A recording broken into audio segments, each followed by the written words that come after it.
to the greenery.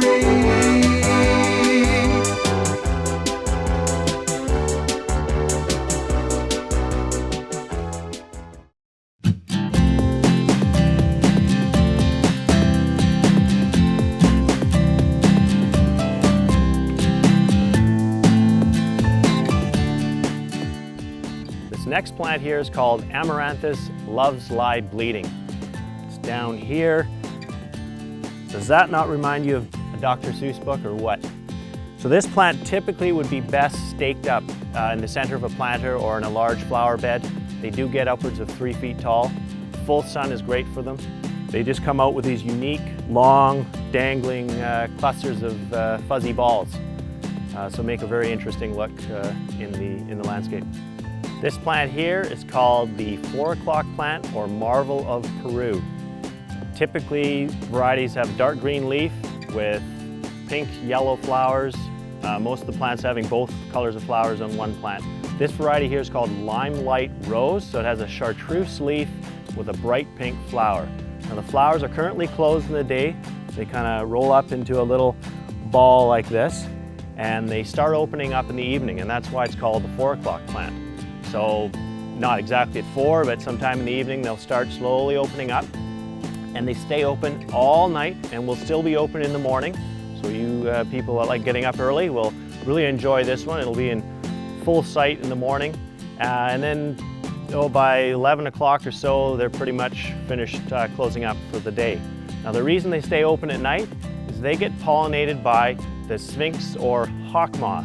And they're one of the only moths that feed on nectar.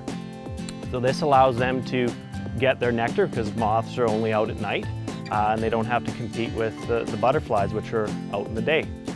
It's a good full sun plant, has great vigor, and we just love it.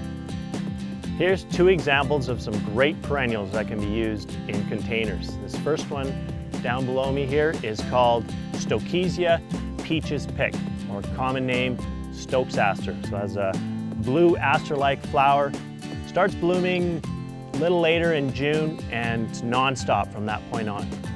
Nice compact habit, so in a planter you can kind of use it around a centerpiece and you'll have color with it all season long. Over here on my left, unbelievable. These things, they came out a year ago.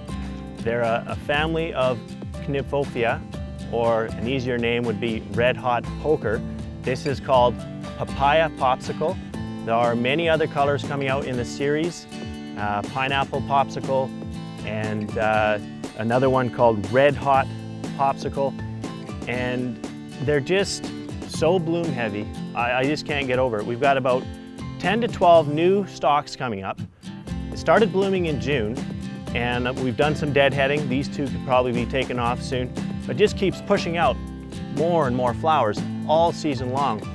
The older varieties that we know and have had in the perennial garden, you're lucky to get a few flowers in a young plant like this. This is only 1 year old.